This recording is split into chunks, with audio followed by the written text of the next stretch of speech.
So welcome everyone to this morning's Srimad Bhagavatam class. We are speaking on Canto 3, Chapter 13, The Appearance of Lord Varaha, and we're studying text 25 today. So,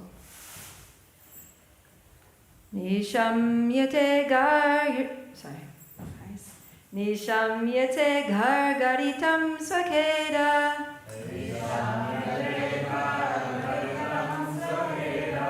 Shayishnu maya maya sukarasya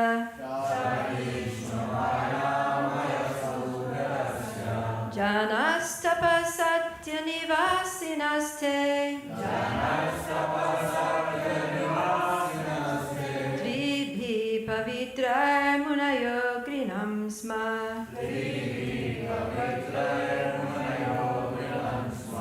Nishamyate gargaritam swakeda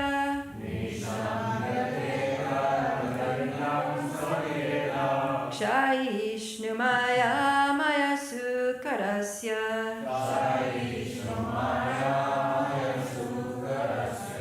Janastapa satyam nivasinaste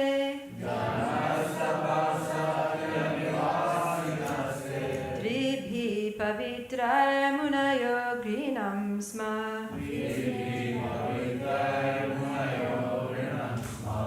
Please chant. Nishamyate gargaritam swakeda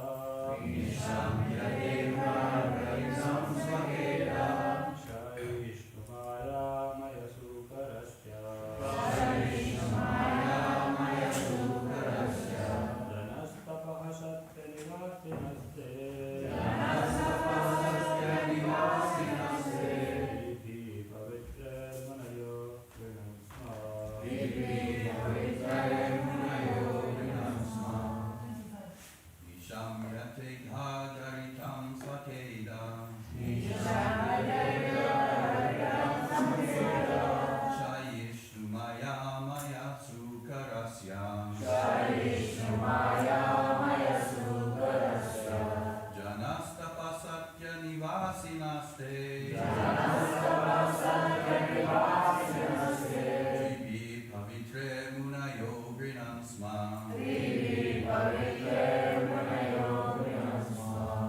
Ladies.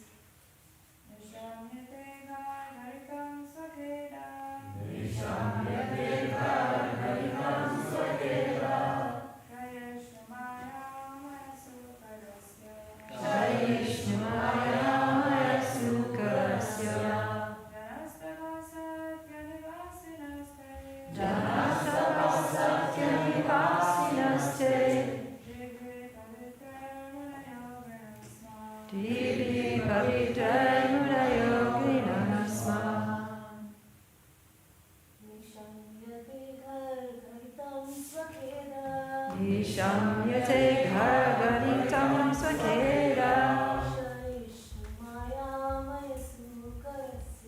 Shaishnimaya Maya Sukarasya Janastapasatya Nivasinaste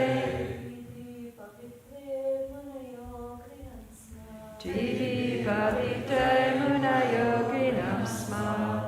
Let's do the word for word.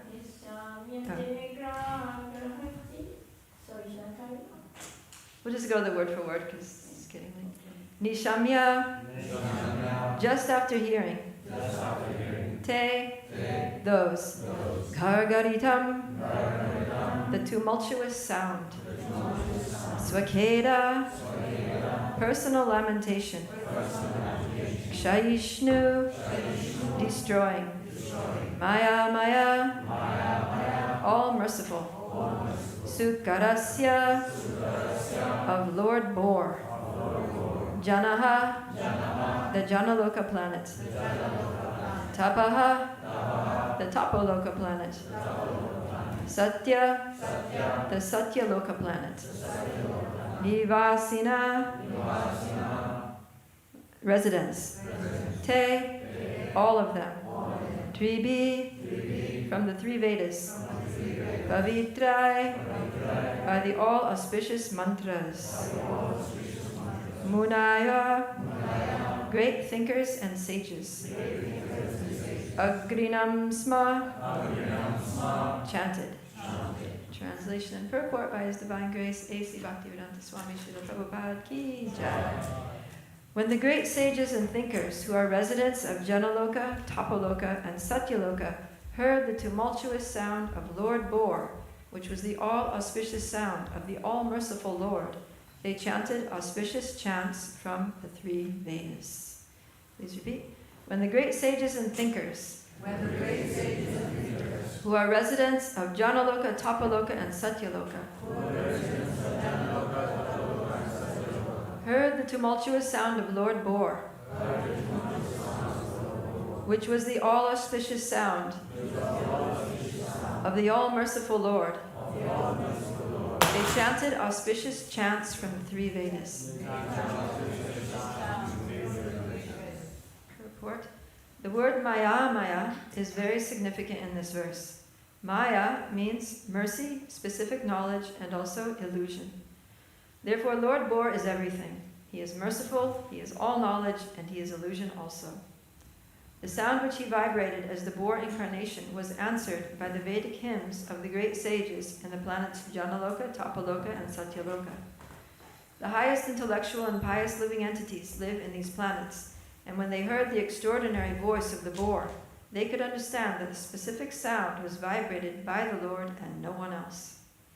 Therefore they replied by praying to the Lord with Vedic hymns. The earth planet was submerged in the mire, but on hearing the sound of the Lord, the inhabitants of the higher planets were all jubilant, because they knew that the Lord was there to deliver the earth. Therefore Brahma and all the sages, such as Bhrigu, Brahma's other sons, and learned Brahmanas, were enlivened, and they concertedly joined in praising the Lord with the transcendental vibrations of the Vedic hymns. The most important is the Brihan Naradiya Purana verse, Hare Krishna, Krishna Krishna, Hare Hare, Hare Rama, Rama Rama, Hare Hare. Jai. Om Gyanatimirandasya Gyananjana Shalakaya Chakshur Militanjena Tasmai Shri Gurave Namaha.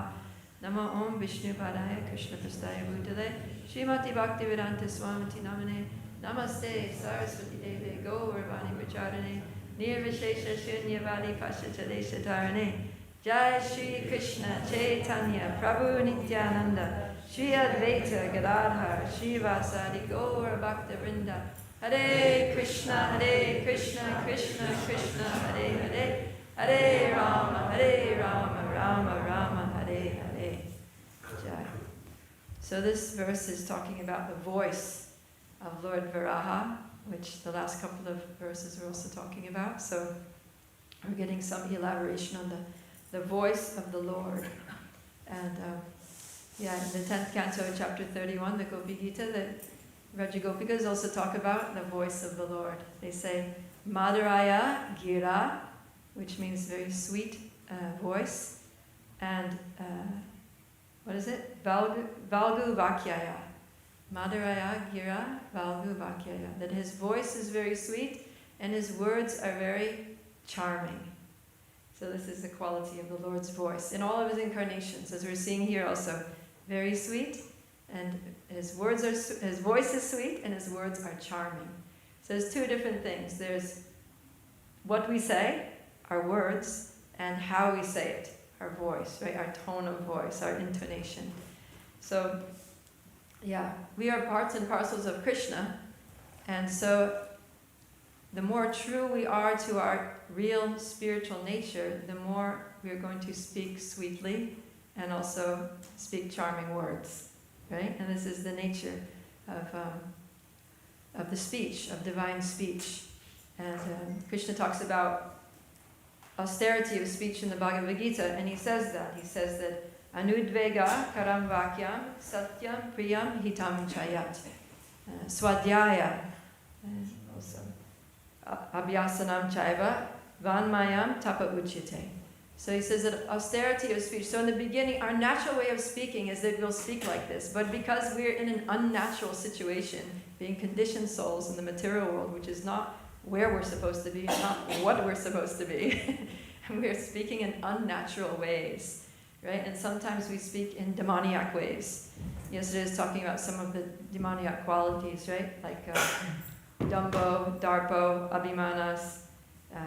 And then those are the first two, pride, arrogance, and conceit. And then the other two are Krodha and Parushyam.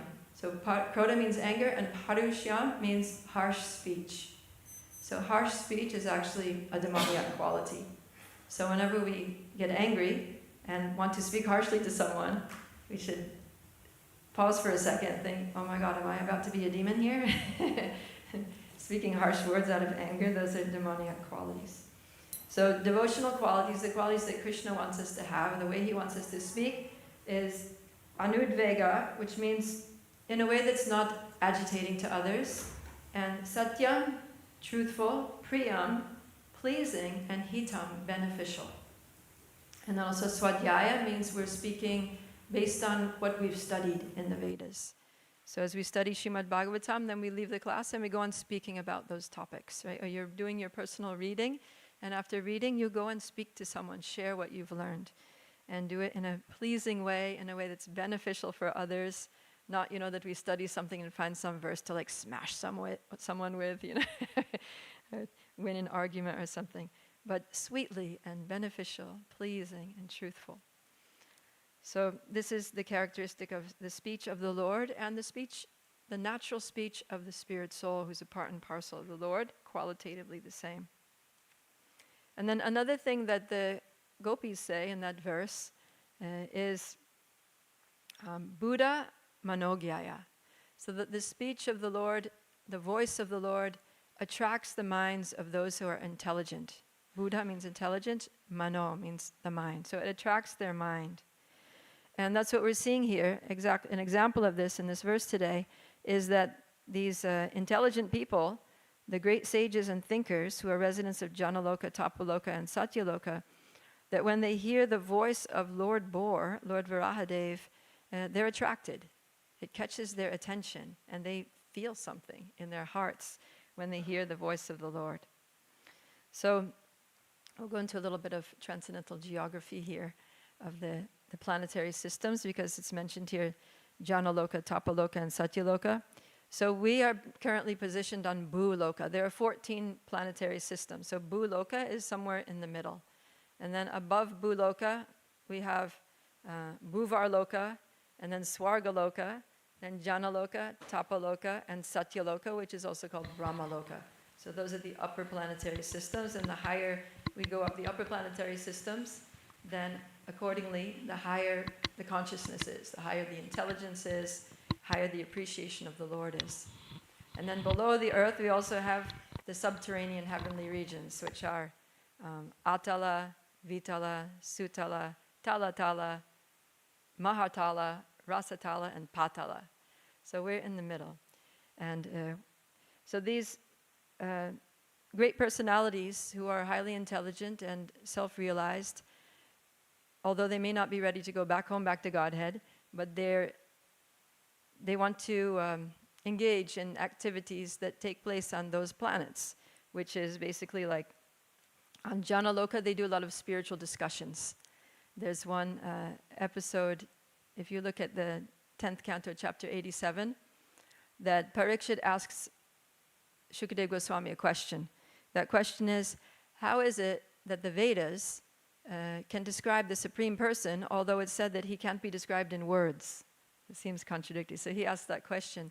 And Shukadeva Goswami refers to a conversation that was previously had by Narada Muni. Narada Muni asked the same question to Naranarayan Rishi, and then Naranarayan Rishi referred to a similar discussion on Janaloka, where the sages in Janaloka asked the same question, and it was answered by Sunandana Kumar, one of the 4 Kumaras, and his answer was the prayers of the personified Vedas, which is the whole chapter 87 of the 10th canto. So those are the kinds of things that happen on Janaloka. They're having these spiritual discussions where they'll sit and hear, that whole chapter 87 in one conversation, in one sitting, and they just can't get enough. So Janaloka, and then above that is Tapaloka. Maharloka is below. Maharloka is, an interesting thing about these upper planetary systems is that there are different annihilations. So there's partial annihilation of the universe, which takes place at the end of Brahma's day, when Brahma's about to go to sleep.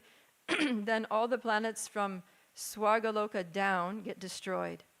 But the higher planets of Maharloka, Janaloka, Tapaloka, and Satyaloka remain until the end of Brahma's lifetime, and then they also get destroyed. But Maharloka is kind of like an in-between space where it's close enough to Swargaloka that the fire of devastation is burning on Swargaloka, and the residents of Maharloka are feeling the heat, and they're getting scared, and they all flee, and they go up to Janaloka. So Maharloka is not destroyed, but it's evacuated at the end of Brahma's day. But those higher planets, they live for very long lifetimes. They live practically almost the life of Lord Brahma, some of them, or at least the planets exist that long. So these are very exalted beings, and they're all sages and saints and ascetics and munis. On Tapaloka, they're doing a lot of austerity. That's why it's called Tapaloka. They do a lot of tapasya. And then on Brahmaloka, they're mainly engaged in meditation on the absolute truth. But the reason that they're not going back to Godhead is, 2 reasons. One reason is maybe they're just taking the scenic route. In Canto 2, it's described different paths back to Godhead. One is that you go directly, and the second one is you can take the scenic route. If you want, you can actually travel through these higher planets. You can visit them, like devotees like to visit different ISKCON temples around the world. So you can also visit different ISKCON temples around the universe. And you can, but the trouble is, the other reason that they're on those planets is they don't have a perfect realization of the Lord yet, right? They're self-realized, and they are Brahman-realized, but they're not yet Bhagavan realized. And so there are a lot of impersonalists on those planets who are totally spiritual, but they haven't quite realized Krishna. So, yeah, we know that because when Durvasa Muni has that encounter with Ambarish Maharaj, then he comes to really appreciate the qualities of the devotees. And after, when he leaves, he goes up to because he can travel to all the planets of the universe. He goes all the way up to Brahmaloka because he has friends there who are Brahmavadis, like himself, or like he was, but now he's warming up to devotion because he associated with Ambarish Maharaj and was impressed by his devotional qualities. So he wants to go to Brahmaloka and tell everybody about the glories of the bhakti and the bhaktas. He's going preaching to Brahmaloka. So it's interesting how all these residents of the higher planets, they can travel. They do all this intergalactic travel, Narada Muni and Durvasa Muni, and they're traveling from one planet to the other, and they're enlightening each other in different ways and having spiritual discussions and meditating together and doing kirtan and the austerities. So these things are going on. So Srila Prabhupada says that these residents of the higher planets are highly intellectual and pious, and when they hear the Lord's voice, they know it's the Lord's voice and no one else. And even Lord Varahadeva here is not speaking words. He's just roaring, or it's described as he's roaring. And Prabhupada uses different words to talk about his voice here. In, let's see. Yeah, text 23, he says he roared tumultuously. Text 24 says he again roared with his uncommon voice, which echoed in all directions. And here it says he heard the tumultuous voice, which was all auspicious. So I was looking at the Sanskrit words because I wanted to see what the Sanskrit word for roar was. And then I was surprised to see that it's a different word. And it's translated as roared in both verses, but in 24 and 25, the Sanskrit word is different. So I did some investigation about this. And so in text 24, the word is swagarjitena, his uncommon voice. So the word there that's talking about his voice is garja. Comes from garja, which it's onomatopoeia. You know, onomatopoeia is like when the word sounds like the sound it makes. So roar is like roar, right? And so this is Sanskrit onomatopoeia. That garja is like garr. It's like he's growling, right? And then in text 25, the word is ghar gharitam. So this ghar ghar is it's different than garge. It's not growling or roaring, but it's more like a gargling noise or a grunting noise. The literal translation is grunting, which is appropriate because he's a boar, and that's what boars do, is they grunt. So he's very loudly grunting, and the residents of the higher planets are hearing it, and they're thinking, what a sweet grunt that is. That's the Lord. No one can grunt like him. So it's very sweet. And we see here that it's perceived differently by different types of living entities, right? In the previous verse, text 24, it says that the Lord's resounding voice was tumultuous, and it echoed horribly in all directions as an open threat to all the demons. So the demons were finding it horrible, and they were running. Just like when, in the Bhagavad Gita, chapter 11, text 36, when Arjuna sees the universal form of the Lord, he's observing that the great, pious beings, the siddhas, are offering their respectful homages to the Lord, seeing the universal form, but that the demons are fleeing here and there and everywhere. They're running away out of fear. So it's like, if the police car drives up or a policeman's walking down the street, then the criminals are going to, quickly turn down a lane because they're afraid of the police. Whereas a law-abiding citizen will just walk up and be like, how are you today? Nice to see you, right? Have a conversation with the policeman.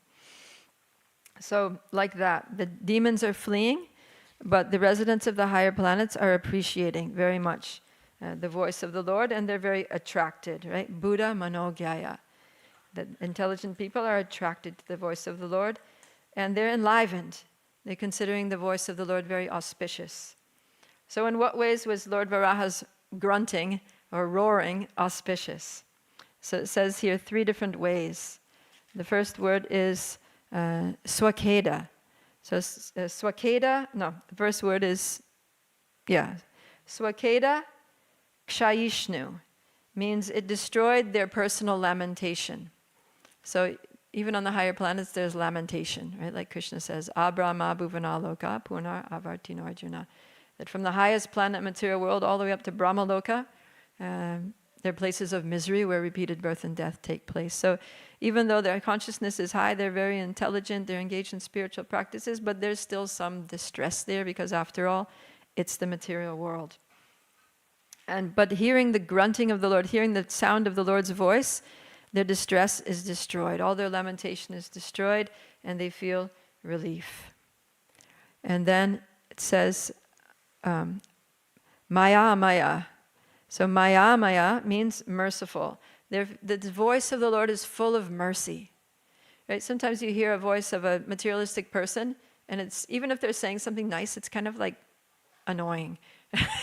Because it's like, it's just such a mundane sound vibration. Because it's reflecting, because when we speak, our voice carries with it the qualities of our heart, right? The qualities of our being. And so a materialistic person speaks, it's like that mundane vibration is there. It's in a subtle way, it's perceptible. Whereas somebody who's spiritually, you hear a self-realized soul, they can even be speaking about something that's kind of mundane, but it's so nice to listen to them, right? Even if they're just making some mundane comment, they're not speaking Bhagavatam, they're not, directly glorifying the Lord, they're just talking about the weather or, some event that happened. But it's so nice because the qualities of the heart of the person comes through the voice. So the nature of the Lord is that He's all merciful, Maya Maya, and that quality, His mercy, His voice is laden with mercy. They can feel, they can experience the Lord's mercy coming through His voice, and it touches their hearts in that way. And then the third thing here is Tribir Pavitrair, that His voice purifies, it's purifying. Pavitra means, purifying. So it's purifying. And what the main cause of our lamentation and our distress in this material world is our own internal enemies, right, that disturb us, our anartas, lust, anger, greed, envy, pride, illusion, ignorance. These things cause us so much disturbance. And so when anything that purifies us of those things, it just feels good, right? It's like you're all dirty and itchy and smelly, and you go into the shower, it's like, it's like nice. So inside our hearts and our conditioned state is dirty and itchy and smelling and aggravating and irritating. We irritate ourselves by our own qualities, and that's why in Kali Yuga we're Manda, Sumanda, Manda, Upadrita. We're all disturbed. It's because of our internal state. So the purifying voice of the Lord gives us so much relief because we feel like, yes, I'm getting washed away from these disturbing elements. It's soothing the irritation that's coming from my own heart. So, it's like a nectar. It's like you're thirsty, your throat is parched and dry, and somebody gives you a drink of nectar, and it's just like, right? And the gopis also say that, Tavakatamritam, tapta jivanam, that the words of the Lord are like a life-giving nectar. They're like a soothing elixir that extinguishes the fire, the blazing fire of material existence. So even though Lord Varahadev is just grunting here, it's giving them so much relief, so much reassurance. And right now what they're worried about is that the earth is submerged in the Garbhodak ocean. And that's actually a big problem for people who are intelligent and who are aware of the higher values of life. Jai Shri Shri Radha Gokulananda, Shri Sitaram Lakshman Hanuman, Shri Shri Gauranitai, Srila Prabhupada Ki Jai. People who are actually aware of the purpose of the creation and the value of the earth planet are very concerned about anything to do with the earth when the earth is in trouble.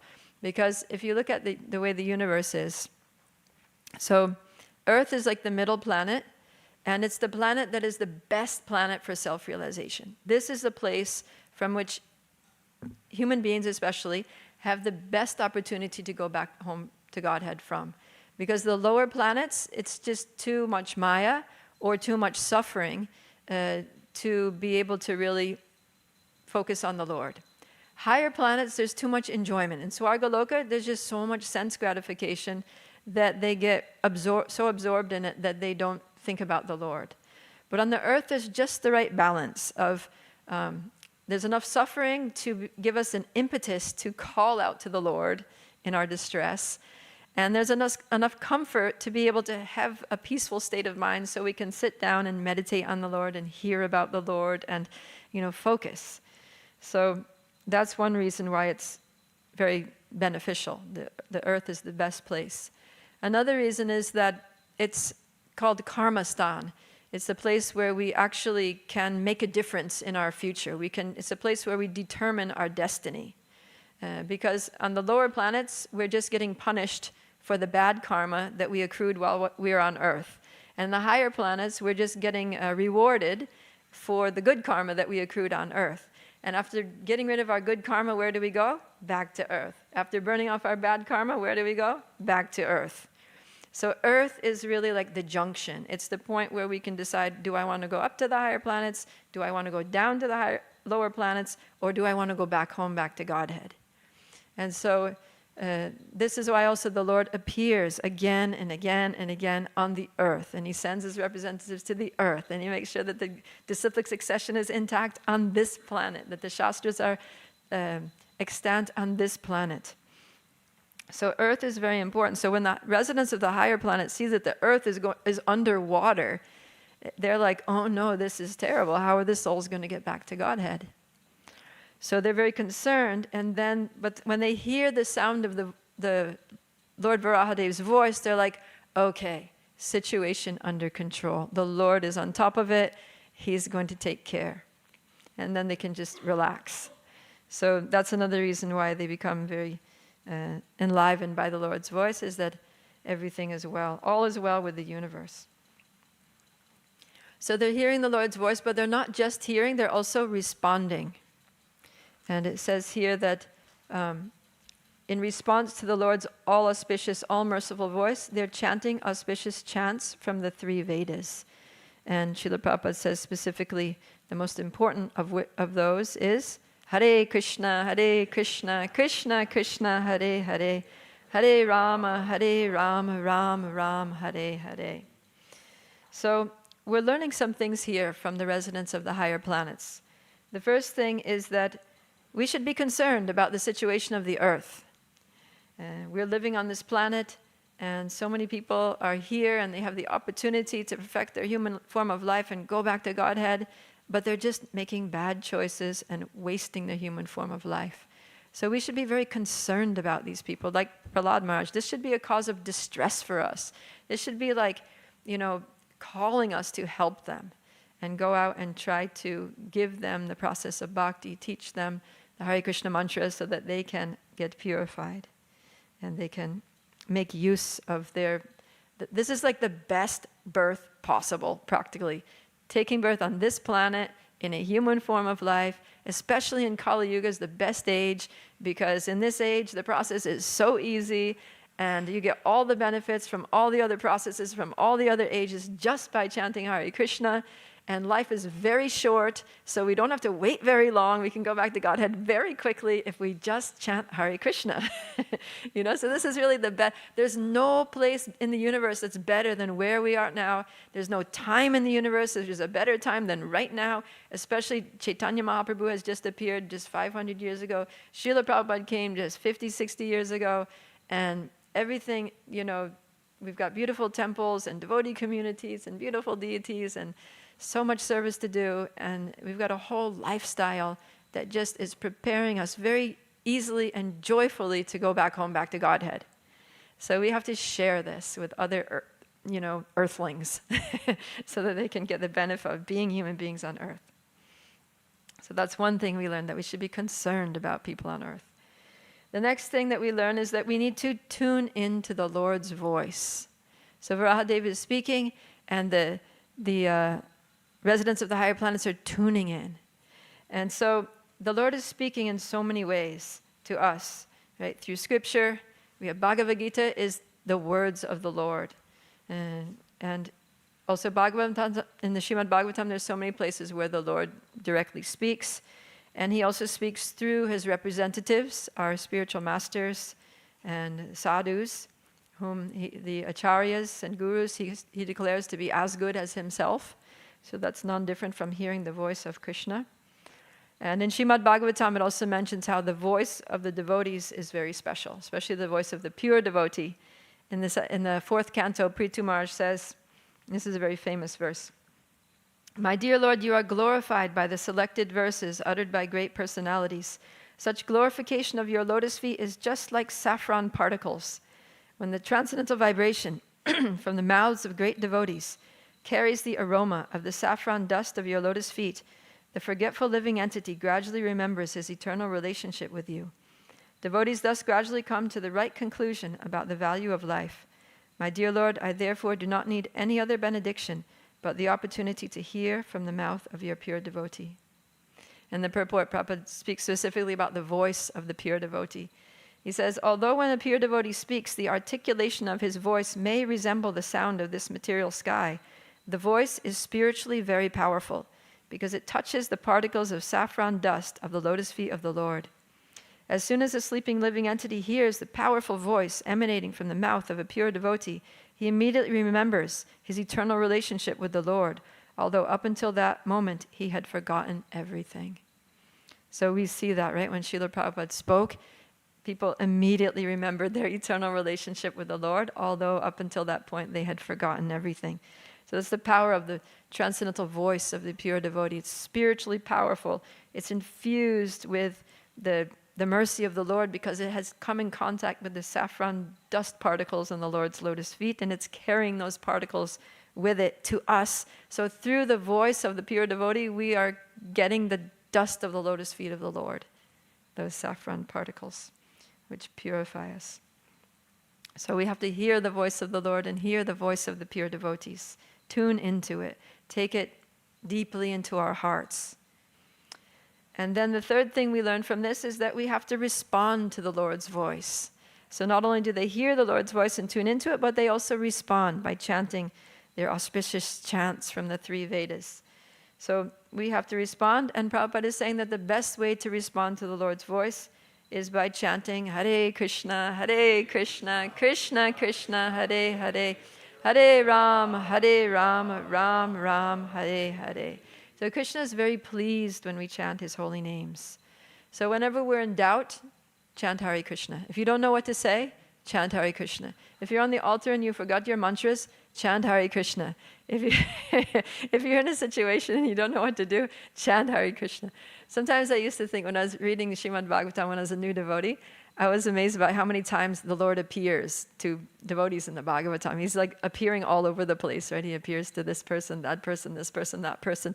And I was thinking, if the Lord appeared to me, what would I do? I would probably just be so stunned I wouldn't know what to do. And I was like, no, just chant Hare Krishna. You can't go wrong. So if you're standing in front of the deities and you don't know how to pray, chant Hare Krishna. If you're deep in meditation and somehow the Lord, mercifully appears before you, what to do? Chant Hare Krishna. That's the best thing. That's the way to respond to the Lord's voice, to the Lord's presence, to the Lord's mercy. And it's in the second canto, it says, this is the doubtless and fearless way of success for all. Etan nirvidyamananam, ichatam akutobayam, yoginam nipanirnitam, harer nam anukirtanam. He says, O king, the constant chanting of the holy name of the Lord, after the ways of the great authorities, is the doubtless and fearless way of success for all, including those who are free from all material desires, those who are desirous of all material enjoyment, and also those who are self-satisfied by dint of transcendental knowledge. So we don't have to worry if we're standing in front of the Lord and thinking, oh, whatever I say, because I have so many material desires, whatever I say is going to be so contaminated, so conditioned, or, my words are going to be just displeasing to the Lord. Doesn't matter. Whether you're full of material desires, whether you're desiring material enjoyment, doesn't matter. Just chant the holy names and it's going to be perfect. It's the doubtless and fearless way of success for everyone, no matter what your stage of advancement is, no matter what your background is, no matter what's going on in your mind, just chant and the Lord will be pleased. And especially in this age, in Kali Yuga, this is the response that the Lord is looking for. This is the process that's given for this age, is chanting. And the amazing thing about chanting is that not only does it please the Lord, but it also invokes the presence of the Lord. Right? Because the name is non-different from Krishna. Nama Chintamani Krishnas Chaitanya Rasa Vigraha Purna Shuddho Nitya Mokto Abhinatvam Nama Namino. That there's no difference between the name and the named. So it's kind of like a two-way street. I always think of when I'm chanting japa, I think of it as it's like a two-way road. There's traffic going both ways.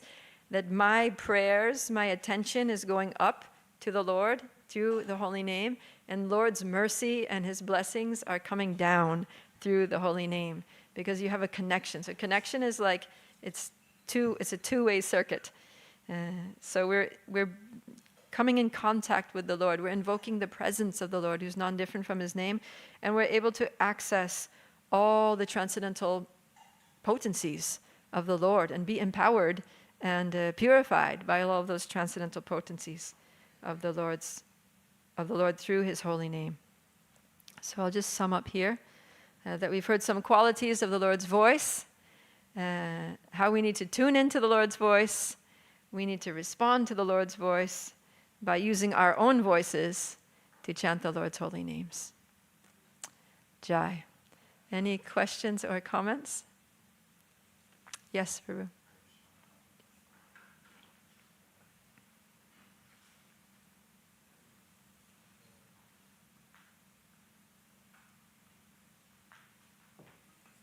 Hare Krishna. Thank you for another scholarly class. You mentioned that our speech should be sweet, which suggests that it should be palatable. But in that famous purport in Bhagavad Gita, I think it's chapter 10, text 4, 5, something like that, Prabhupada says that according to social conventions, one can only speak the truth when it is palatable. And then he says, but that is not how you should speak the truth.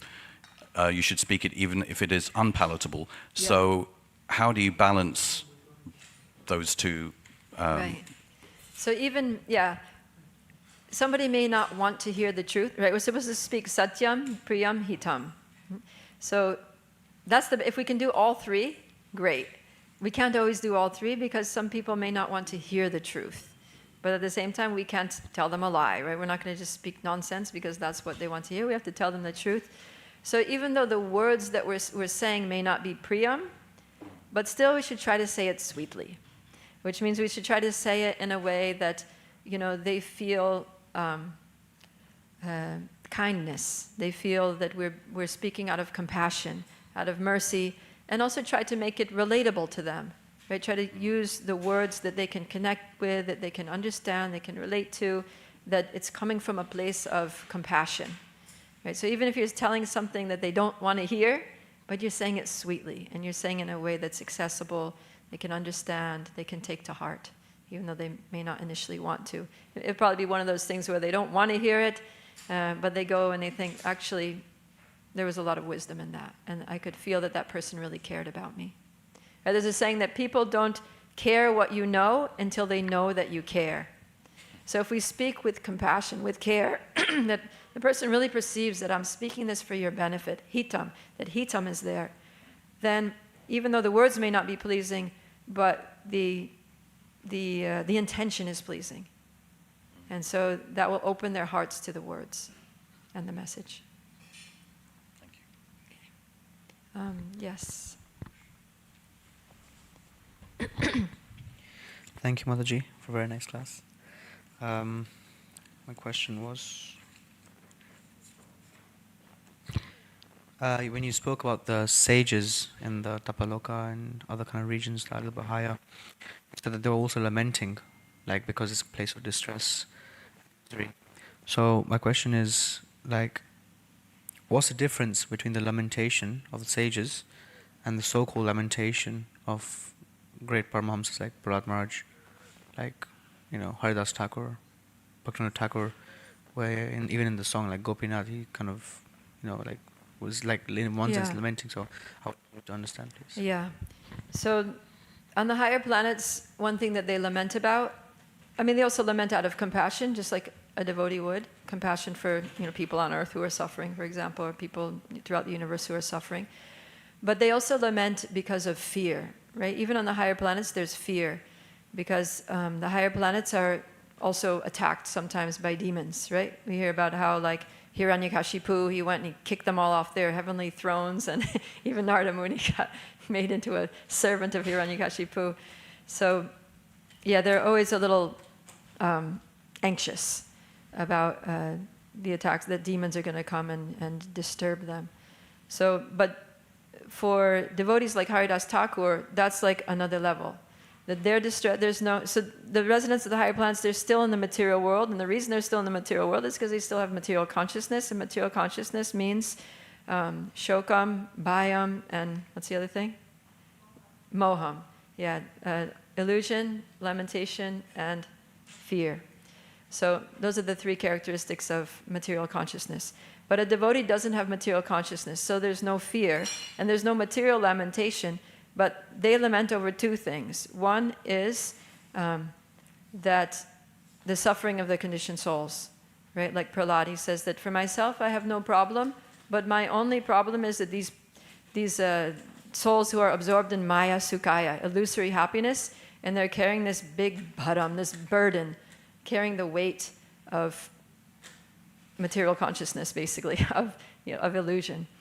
And that's one. And the other one is they're lamenting their distance from Krishna, right? They're lamenting that they can never serve Krishna enough, right? I was just giving class recently in Dallas, 2 causes, you can find on YouTube, 2 causes for a devotee's distress. So one is the suffering of others, paradukha dukhi, and the other is that no matter how much service you do, you're never satisfied with your own service, right? You never feel like you're doing enough. Even you can be waking up at 2:30 in the morning, chanting 32 rounds a day, going out on book distribution for 8 hours, reading, for 2 hours a day, attending the whole morning program, and, doing, everything that you can, cleaning all the devotees' shoes in the bathroom and everything, doing the most humble services, the most devotional services, the most, beneficial services, and at the end of the day, you're still going to feel like, I didn't do enough. So that's a devotee's lamentation. Never satisfied. And that was the characteristic of Ambarish Maharaj. Yeah, I was giving a class on that past time. Ambarish Maharaj was using every single one of his senses in the service of the Lord 24/7, and still he's thinking, maybe I should take vanaprastha, because then I'll be able to focus on the Lord. Because right now, I feel like I'm just in total maya. So devotee always feels like that. And then Purport Prabhupada says, this is a characteristic of a devotee, that they're never satisfied. And it's a cause of distress to them that they're never satisfied, because they're never doing enough service, and they always want to do more to please Krishna. So that's the distress of devotees like Haridas Thakur and these Mahabhagavats, right? Haridas Thakur, I can never finish my japa. I'm never chanting it. He's chanting 192 rounds a day. That's all he does. He practically doesn't eat, doesn't sleep, doesn't do anything else. He chants. His lamentation is, I can't finish my rounds. Never satisfied with that. It's never enough service. So, opposite consciousness, our material consciousness is, oh, Prabhu, I've already done 6 hours of service today. Don't ask me to do another thing. I need some me time now. I need some space. Just leave me alone. That's material consciousness. Spiritual consciousness is more service, can't get enough service. Okay, someone over here had a question? Mataji?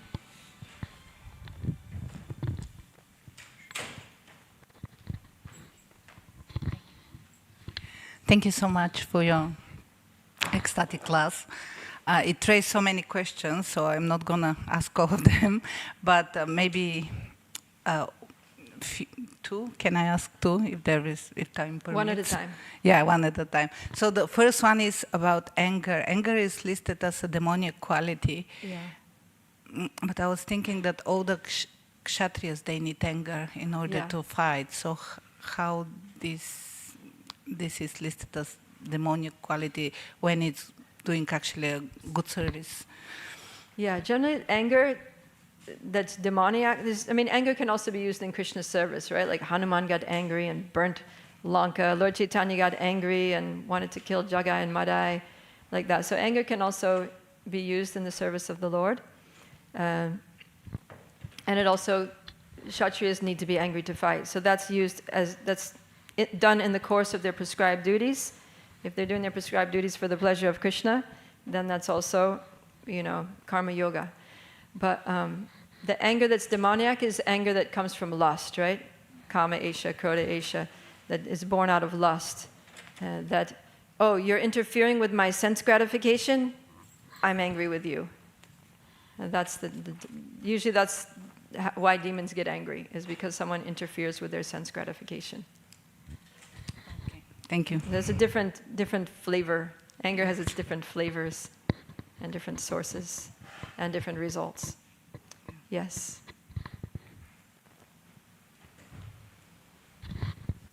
Hare Krishna.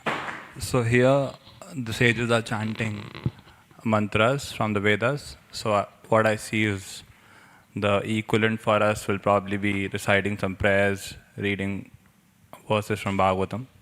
That's one thing. And the other thing is the importance of chanting Hare Krishna, because that's our prime responsibility. So we should also try to get attached to the holy name. And how do we get attached is by actually chanting. But when I'm chanting extra rounds, I feel like this is escapism. I should probably work hard. I should try to memorize or recite prayers. So which is correct, Mataji?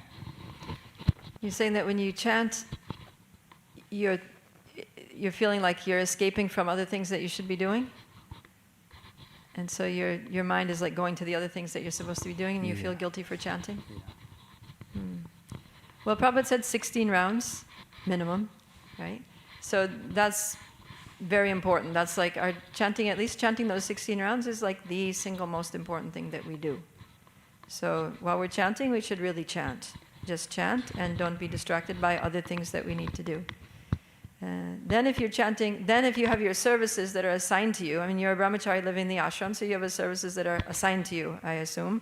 You have a schedule and all that. So then you do your services, and then when you've done all of your assigned services, then of course, then you've got some choices how to use your free time, right? Whether you're going to do extra services or whether you're going to do extra chanting. So then you just decide what's favorable, what's most favorable for your spiritual life, right? That's our guiding principle as devotees, is we accept what's favorable for our devotional service and reject what's unfavorable. So then you just use your intelligence. Is this, what's the most favorable thing for me to do right now? And there's different parameters for that. What's favorable for my purification? What's favorable for my physical health? What's favorable for my mental health? What's favorable for my relationships with devotees? What's favorable for the world, people out there?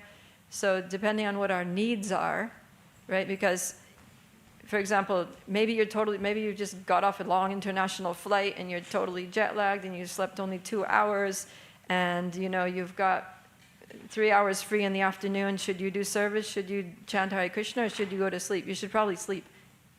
Right? That's probably the most favorable thing for you to do, so you don't end up getting sick. So, but if you're it depends on the situation. So what is the pressing need? So just use your intelligence. What is the pressing need right now? If there's an urgent need for me to do service because, let's say the offering is late because there was some crisis in the kitchen and they need help with cut up, and the pujari is calling the brahmachari ashram and I'm the only one here and they're desperate, the time is ticking, then, it's not the time to sit down and chant, right? You need to take a shower, get dressed, go to the pujari room and start helping with the cut up. But then if, everything's going well and you're just waiting for the next program and you got some free time on your hands and you're well rested and you're in a state of good health and nobody's, asking you a question, chant Hare Krishna, right? So it depends on the context, the need of the hour, what your personal needs are, and just use your intelligence and decide what's the most favorable thing to do. Okay? Time, place, and circumstance. All right, I think we better stop because it's getting late, right? And devotees are getting hungry. But you can talk to me privately. Grantaraj Srimad Bhagavatam ki jai, Srila Prabhupada ki jai, Samaveda Bhakta Vrinda ki jai, Nittai Gaur Premanandi Hari Hari Bo.